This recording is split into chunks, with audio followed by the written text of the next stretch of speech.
All right, so we just got done recording the Cup Series video for Fontana out at Auto Club Speedway this weekend for the Cup Series.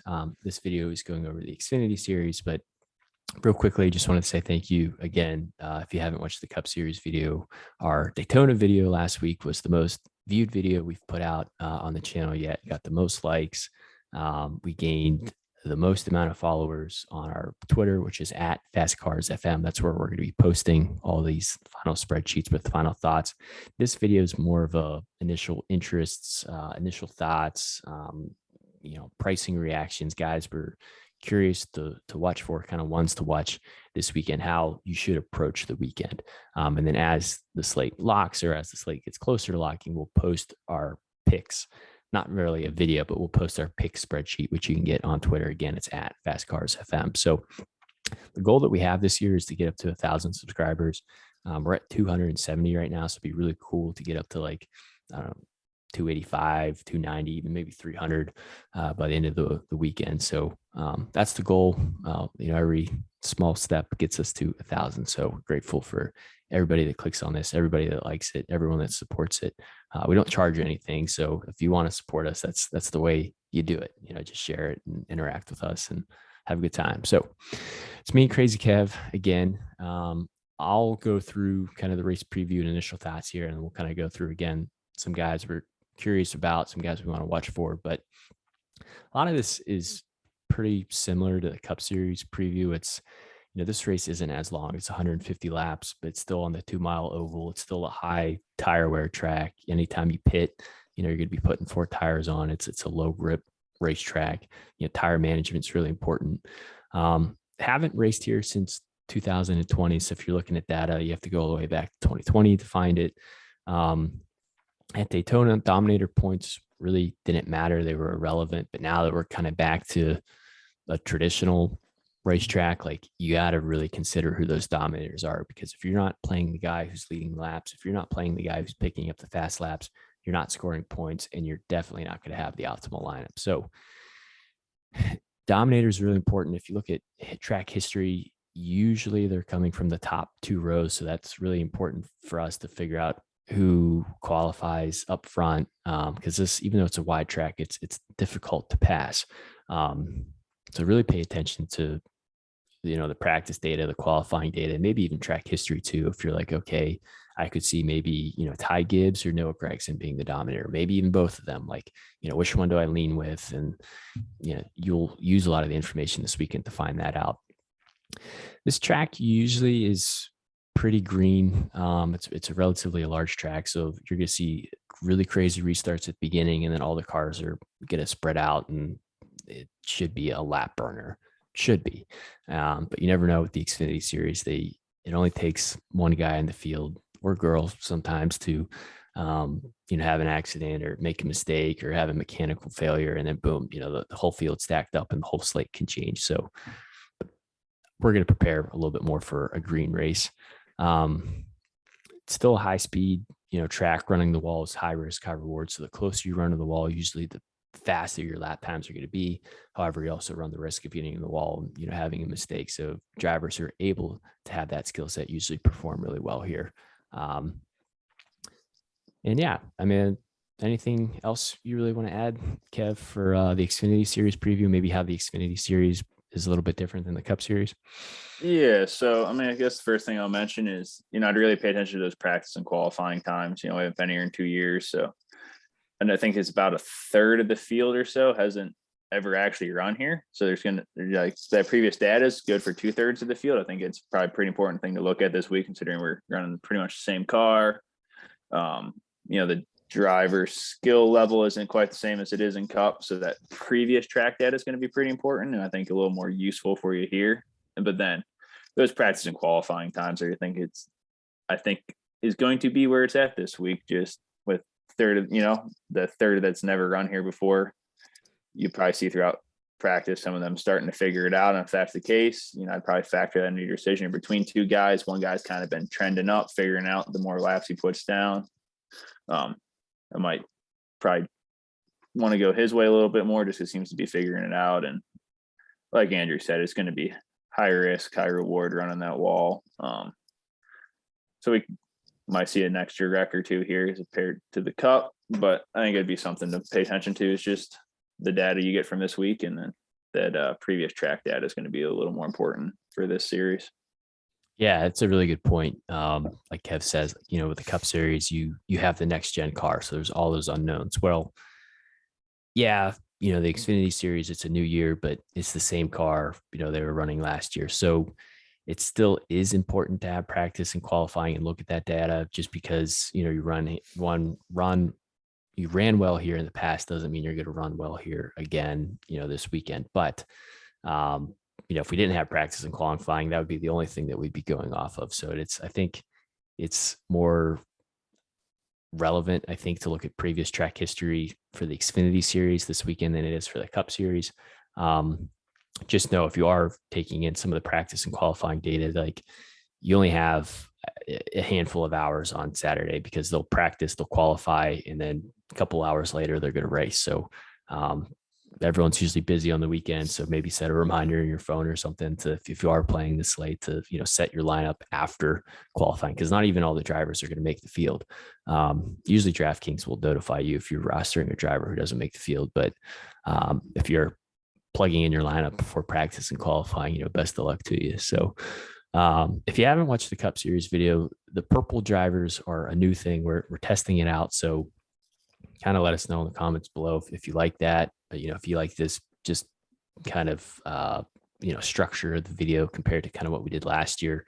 The reason that we're doing it this way is just because so much is going to change between, when pricing comes out and once the weekend rolls around with practice and qualifying. So we didn't want to say, hey, we're really high on this guy, and then once the weekend rolls around to be low on that guy, and then make that adjustment with only a handful of hours and have a lot of people not see that. So we'd rather just do initial thoughts video and then kind of get our final picks, our final interest levels, and post it. That way it's just final and it's ready to go for everyone to see. But purple drivers are guys that we're kind of curious about, some storylines around them, kind of ones we want to watch for. So I'll let you start going through some of those guys, Kev, and kind of why we had highlighted them purple. Obviously we got Ty Gibbs and Gragson highlighted here at the top. I think that doesn't need much comment on it. Ty Gibbs was awesome last year. Gregson's one of the better drivers in the series, both in good equipment. Someone to watch this week. Just pay attention to their practice and qualifying, and those might be two to look at to get those early dominator points. But then I'll just jump down here to the ones that not quite as obvious. So Cole Custer, we had him highlighted in the Cup video if you watch that as well. I have him highlighted here for the exact opposite reason we did in the Cup video. I think his price comes in high because he's a Cup driver. I kind of tends that the Cup drivers come in a little bit over-owned a lot of times, I think, because they're not always in the best equipment. So they come in with that extra ownership just because they're supposedly better drivers because they're in a Cup Series. And I don't know if Custer's that guy this week at that price point. I think I like some of the other guys around him a little bit better. And yeah, just he's not in the best equipment. I don't know if he's actually the guy that's going to wheel it to top five, make that price tag pay off. And I think it's something to watch. You might be able to avoid a lot of ownership, flexing to someone else around him. And Brandon Jones, I like him this week just because if you look at the previous track data here, he's one of the higher rated drivers at a lower price point on top of that. So you're getting one of the better drivers at this track based off guys who've ran here before at a slightly lower price point. So that could be something you could kind of flex. He could be one of those guys that like that outside dominator potential where he's going to move up potentially depending on where he qualifies and has the potential to dominate, maybe get some fast laps and dominator points here that might come in at lower ownership and might not necessarily be in the front row. Yeah, I think that's a really good point. Like JGR as a whole I know this isn't a 1.5 mile track, but they were really good at these tracks. Last year, they had really good speed. It's a fast, high horsepower. You're in the throttle a lot, just fast, and that's, love using that word. But I think, Gibbs and Gregson, I think Gregson, because I think he has the skill set and the ability and is, risky enough to run the wall. It's kind of a high reward, high risk, high reward. And his price tag's a little scary there. So we'll see kind of how practice and qualifying goes. I am really curious about Cole Custer though. Like I don't think he's showing up, to race for an SS green light car. Like the other SS green light car in the field is literally the cheapest driver, priced on DK. So we know, when the SHR drivers come down to the Xfinity series, normally their cars are prepared by Stewart-Haas Racing. Just, to what degree? Like, is it really a Stewart-Haas car? Is it, how much is Stewart-Haas involved with that process? So there's really two SHR cars in the field this weekend. You have Cole Custer there at $9,800, and then all the way below him, you have Riley Herbst at $8,300.